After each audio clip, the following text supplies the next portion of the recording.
Pra, Zoti Rado, a ke një koment për ngjarjen dhe a mund të ishte evituar vrasja në sallën e gjyqit?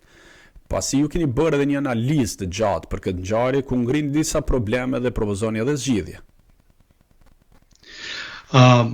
Faleminderit edhe një herë. Në fakt, ngjarja që ndodhi ishte pa precedens.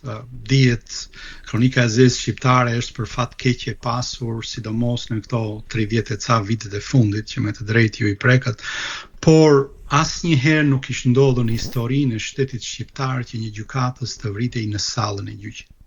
Ky është rasti i parë dhe në fakt që do thotë këmbanat e alarmit kanë arritur në pikën që më të lartë të mundshme. A mund të evitoj kjo? Sigurisht që mund të evitoj. Në çdo rast mund të evitohet, le të themi, një krim i monstruoz i kësaj natyre ku gjykatësi vritet në momentin që i jep vendimin. Sigurisht që masat mund të ishin nga institucionale që lidhen me vetë reformën për shkak të zgjatjes kaq të madhe të procesit, të cilën gjyqtari Kalaja i ndjer kishte në gjykim prej shumë vitesh, por edhe tek masat, le të themi, më të drejtë për drejta që kanë të bëjnë me sigurinë në sallë e gjithçka që mund të ndodhte. Sigurisht tashmë që ka ndodhur gjëja nuk kthehemi dot mbrapa, por natyrisht që mund të reflektojmë sepse dihet që kodet, rregullat me gjak shkruan, me gjak janë shkruar, pra bazuar mbi gjëra që kanë ndodhur përpara, sigurisht që mund të merren dhe reflektohet më pas.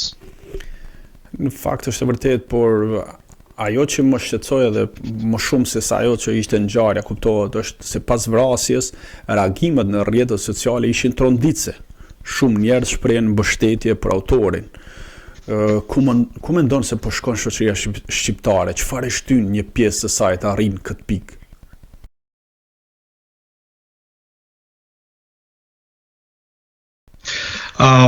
Edhe unë në fakt, aq sa më shqetësoi ngjarja, më shqetësoi edhe në fakt reagimi i shoqërisë pas ngjarjes. Megjithatë unë përsëri jam nga ata persona që tentoj të shikoj pjesën plot të gotës dhe jo pjesën bosh, me siguri që patjetër që kishte reagime negative nga publiku, po ata të cilët dhe që unë dua të besoj që është shumica, sigurisht që u distancuan nga një akt i tillë, sigurisht që me siguri e dënuan një akt të tillë. Pra unë dua të besoj që shumica e shoqërisë shqiptare zgjodhi të mos shkruante, dhe sigurisht që shumica e shoqërisë shqiptare e dënoi një akt të tillë.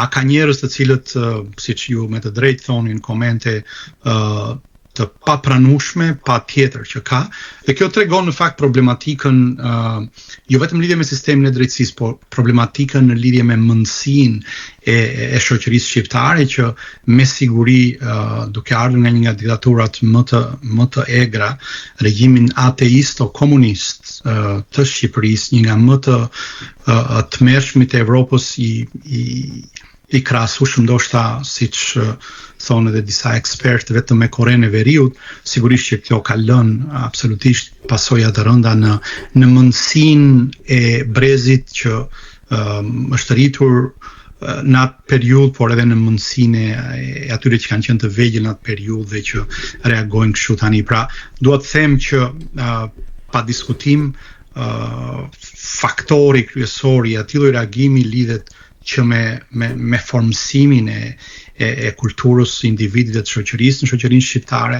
e pastaj edhe me ato që shikojmë çdo ditë. Pra patjetër që është e nevojshme një reformim në Shqipëri në nivel individual që lidhet me sistemin e edukimit, e pastaj institucional dhe pastaj lidhje me vetë drejtësinë, cilën ndoshta mund të flasim më pas. Dakord jam që një pjesë e tyre ndoshta nuk është një shoqëri e tërë po themi e degraduar deri në atë pikë sa të urojnë për një njerëz të vdekur. Por mos harrojmë, Klodi, që në Shqipëri mblidhen qytetarët për reagimet sociale, qoftë edhe për banalitetet Big Brotherit, apo në rastin kur u vra një aktivist konservator këtu në Shtetet e Bashkuara të Amerikës, u mblodhe një grup qytetarësh dhe ndezën qirin. Pra, një reagim të tillë për banalitete dhe nuk reagojnë për një gjyqtar i cili jep vendim në emër të Republikës së Shqipërisë dhe nuk jep vendim në emrin e familjes tij. Për këtë mendoj që është shumë shqetësuese, mendoj, nuk e di, ka humbur shpirti i reagimit apo si e gjykon? Unë bashkohem tërësisht me ty që reagimi pas tragjedisë që ndodhi duhet të ishte edhe në nivel shoqëror i ndryshëm, pra institucional cilat mund t'i prekim kur të vim aty, por edhe shoqëror, pa diskutim, shoqëria shqiptare, NGO-t duhet dhe mund të kishin dalë, le të themi, në një marshim publik për të suportuar, le të themi, sistemin e drejtësisë, për të suportuar ato të cilët vënë, le të themi, në linjën më të rrezikshme të shoqërisë veten e vet, sepse t'i japësh vendime duke qenë një ish gjyqtar, t'i japësh vendime nuk është gjë e thjeshtë, sigurisht, sepse ke të bësh me jetët e njerëzve, që në gjitha rastet je duke zgjidhur një konflikt, por pa diskutim edhe qoftë në raport kur individët me njëri tjetrin, qoftë në raport me shtetin. Kështu që sigurisht duhet të ishte i ndryshëm, unë dakordsohem tërësisht me ty që duhet publiku të reagonte ndryshe, NGO-t mundet kishin organizuar diçka të tillë, duhet të kishte një dalje, le të themi, publike në suport të, le të themi, sistemit të drejtësisë, sepse kjo do të shërbente më mirë, besoj, ruajtjes së besimit publikut te sistemi i drejtësisë, sepse të minosh ato do të thotë të minosh pastaj shtetin së drejtës. Por a mendon se kanë ndikuar, po themi, tek shoqëria shqiptare dhe sulmet politike që bëhen ndaj gjyqtarëve ose që janë bërë historikisht, qoftë kryeministrit shqiptar tashmë në detyrë, i cili her pas here fatkeqësisht del dhe publikon ose denoncon gjyqtar për vendimarrje apo drejtues të opozitës. A mos ndoshta edhe kjo ka ndikuar, po themi, tek shoqëria shqiptare, e cila është politizuar aq shumë sa që nuk edhe për një vrasje të një individi që flet në emër të Republikës së Shqipërisë nuk ka një reagim të tillë? Unë dakordsohem përsëri, pa diskutim që politika ka pjesën e vet të mëkatit e kjo, ashtu siç ka dhe media. Ju jeni njëri që vini nga media dhe do doja që me të drejtë një pjesë të këtij mëkati t'ja delegoja, besoj, edhe medias shqiptare, jo të gjithë gazetarët, sigurisht, sepse ka gazetarë të cilët kanë standard të lartë etik, por ju e dini shumë mirë se si portretizon shpesh kronikat e ndryshme një vendim gjykatës apo një vendim të prokurorisë. Domethënë, jam i sigurt që mund të numërtojmë pafund raste të tilla ku ka qenë të papranueshme komentet që mund të vinë nga media, nga një vendim i gjykatës apo prokurorisë, apo njëjta gjë nga politika. Kështu që pa diskutim të dyja këto luajnë rol të rëndësishëm në formësimin e opinionit publik në lidhje me sistemin e drejtësisë. Kështu që nëse ka le të themi një arsye se pse opinioni publik në lidhje me sistemin e drejtësisë është atje ku është sot, pa diskutim këto dy faktorë janë nga më kryesorë. Edhe unë mendoj që edhe media ka, po themi, atë kusuret e saj, por nuk mendoj që është media, po themi, ajo e cila më shumë ka marginalizuar gjyqtarët se sa politika. Mos harrojmë që nga 2013 e këtej kemi ministra të brendshëm, si ish ministri Semir Tahiri, që dilte konferenca për shtyp çdo ditë na temonte gjyqtarët. Mos harrojmë se u anatemuan gjyqtarët edhe për lirimin e personave të cilët kishin vjedhur, po themi, në një farë mënyrë dritat elektrike apo energji elektrike. Pra në një farë mënyrë është brumosur fryma e sulmeve ndaj gjyqësorit, dhe nuk mendoj që është një pjesa më e madhe e kësaj vjen nga media, ku një media caktuar mund të jetë patjetër, sepse pushteti gjithmonë priret ti kontrollojë mediat apo të ushtrojë ndikimin e saj, që ne e dim shumë mirë se si funksionojnë.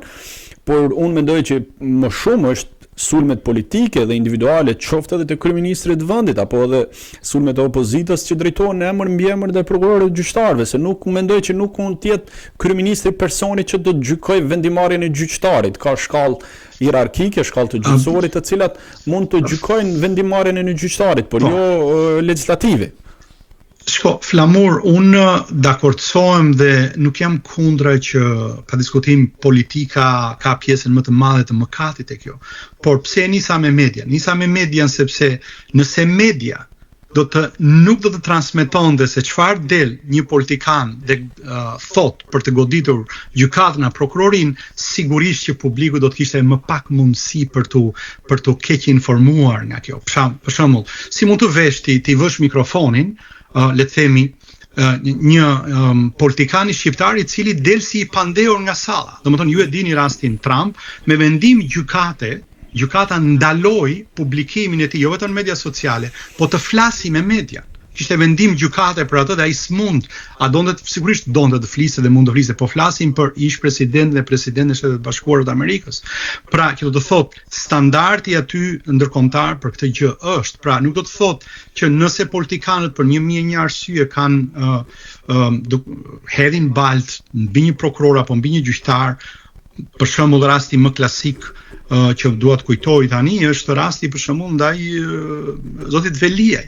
Ju e dini se çfarë lloj balte është hedhur nga prokurorët dhe ndaj prokurorëve dhe gjyqtarëve të këtij rasti, sidomos nga mediat që siç doli dhe nga përgjimet, ishin të gjitha me pagesë. Domethënë, si themi, shkrime të edhe në Shqipëri vetëm ndodh qytetarët për protestuar para një gjykate, ç'është e vërteta. Pra, shkrime të porositura apo audio të porositura. Fatkeqësia në fakt e mediave tona që edhe ne ndaj keq përdorimi i medias. Pra, media mundet të luante një rol të ndryshëm, mendoj, dhe keq përdorimi. Pra, nuk po them që media ka fajin më të madh, kjo po them që media mund të vepronte ndryshe në një situatë të tillë.